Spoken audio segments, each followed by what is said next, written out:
Hey y'all, I'm here with my friend Cliff Panezich. If you haven't watched his story, I have interviewed him. I'm going to link that to this video. You guys definitely want to know it. He had a pretty high profile crime. It's Operation Stolen Base, and you guys are going to be interested.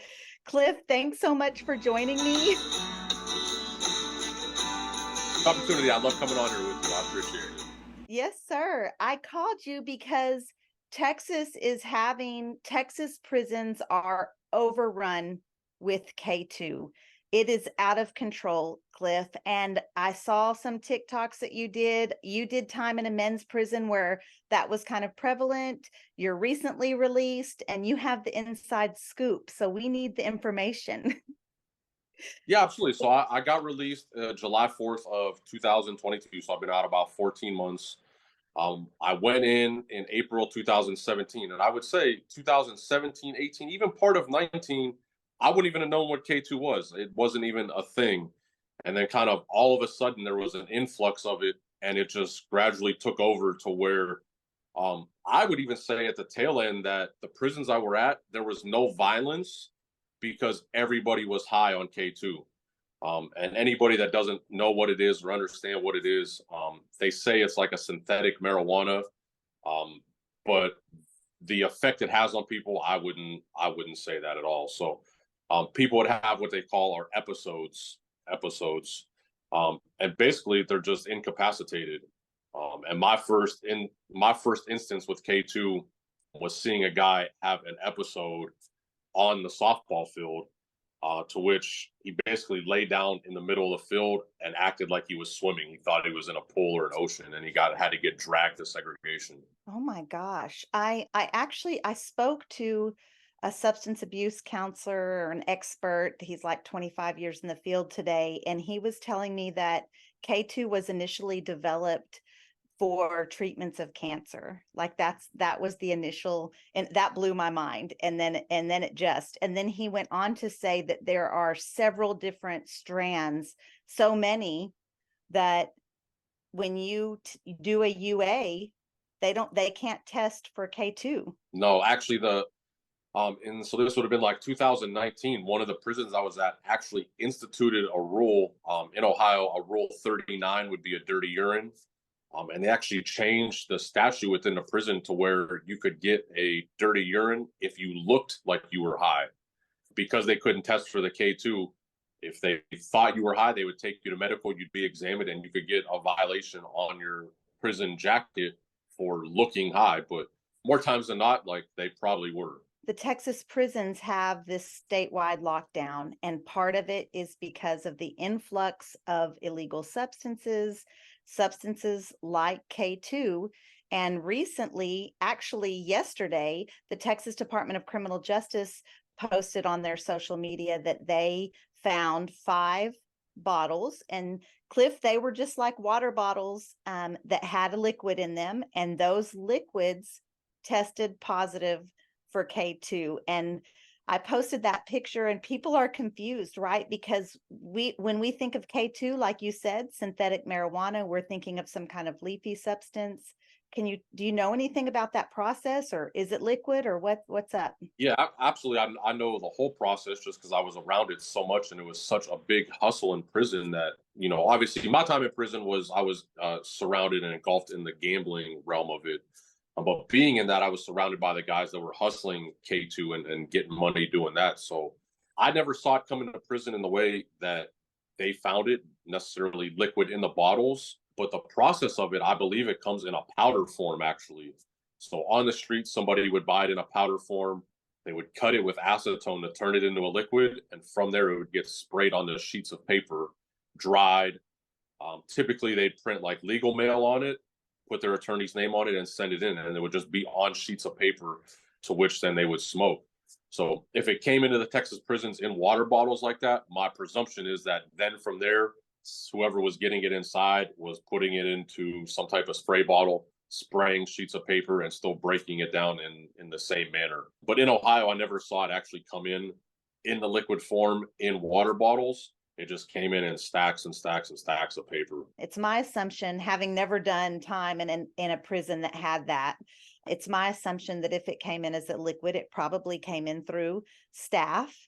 And you said that most of what you saw came in through the mail. So it would be families and loved ones. It came in, they're always going to find a way to get it in, right? And I would say in some cases it was staff, not even necessarily correctional workers. I think when you talk about staff bringing in contraband, people necessarily think COs, but there's also people that work in a prison for, treatment programs and education and the rec department, people that aren't COs. And these people bring it in as, I saw it come in through the religious department sometimes.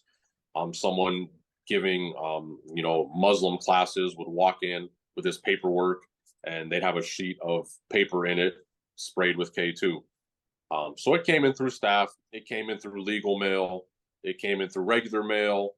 A big hustle that happened for us during COVID, they opened up the art and music department to where anybody could order products from, these vendors. And the big hustle was somebody from the outside, a family member would order like a guitar amp, a speaker.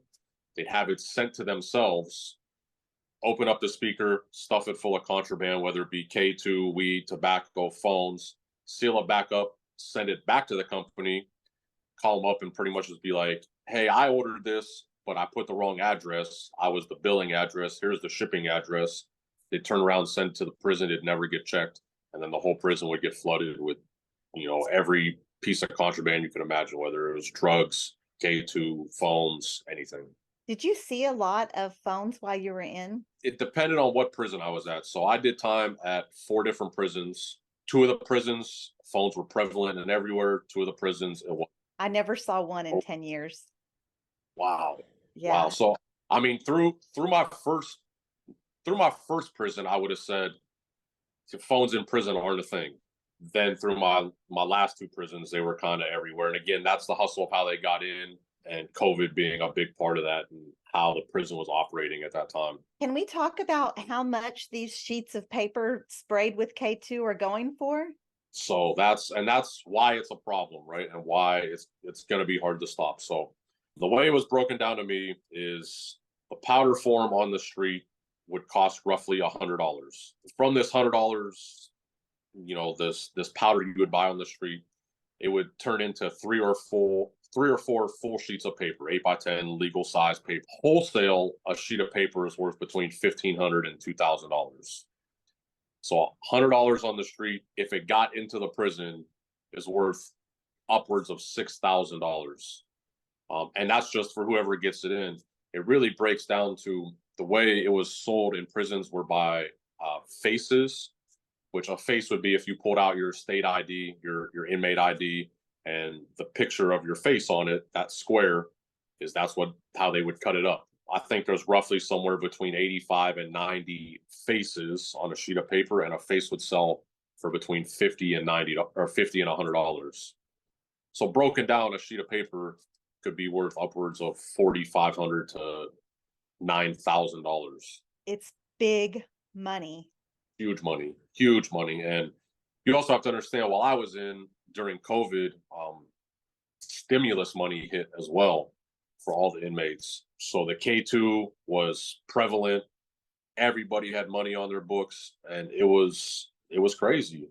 And like I said, the majority of the time it was a very non-violent situation, because to me it was always like, can anybody really fight or engage in conflict when everybody is high out of their mind? But the worrisome part of it was, when these guys had episodes, you never really knew what someone was going to do. I saw, somebody looked like they were going to jump off a balcony. Somebody else, we had fish tanks at my last prison. Somebody was trying to get a fish out of one of the fish tanks. You never know how they're going to act while they're high on K2 and having an episode. I saw that TikTok video, and I'm definitely going to play it for you guys also, but it showed some images of guys that were definitely not themselves. Definitely something mentally was going on. Do you think that was like a bad batch, or is that just their body's reaction?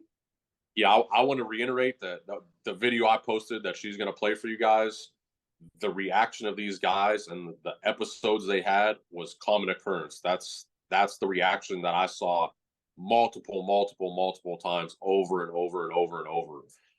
So it wasn't even necessarily a bad batch. That happened all the time. But the money behind it was such a driving force that there were times where, maybe the K2 couldn't be had or couldn't get brought into the prison. And there were rumblings that there were guys spraying sheets of paper with wasp spray or window cleaner or oven cleaner and passing it off as K2. And some of those episodes is caused by substances like that. But really, at the end of the day, it was no different than what was going on the street. No one really knew what they were ingesting or what they were smoking. And the result is what you see on that video. That's happening here too, Cliff. We're getting reports of roach spray, like Raid. What is K2 and why is it so big in federal prison? I served 6 years in state prison, and it wasn't just popular in feds, it was also in all the state prisons. But before we talk about why it was so popular, let's look at what it does to some of these inmates. I got some bad ass. Scrub the ground, scrub the ground, scrub the ground. Hold it, record this. And that is absolutely exactly what it looks like inside prison. My first experience with it was seeing a guy lay down in the middle of a softball field, and he thought he was in water. He was swimming in the middle of the infield. One last thing, because I know you're busy and I very much appreciate your time. My audience for sure appreciates your time. I'm just curious. So if you don't have money, I mean, y'all aren't making a lot of money. I know that you guys got paid a little bit where you were for your way, you got a little bit of tiny bit of wages, but certainly not enough to keep up a habit like that.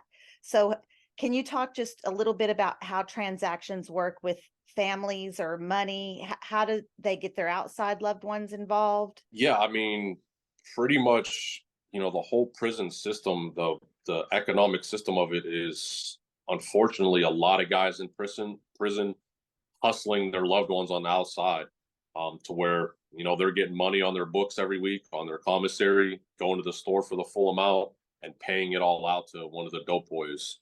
But a lot of the bigger transactions, that all went through Cash App, Apple Pay, Google Pay, Venmo, Zelle.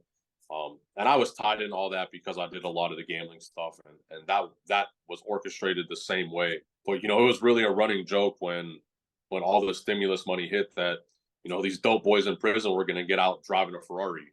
There was that much money floating around and that much K2, and obviously we talked about how much it was worth and the markup on it. There were guys in there getting rich off of it. I mean, you think about the logistics of it, of $100 on the street could potentially turn into $4,000 or $5,000 if it gets brought inside, whether it comes through the mail or whether you have to pay a CO or whatever it may be.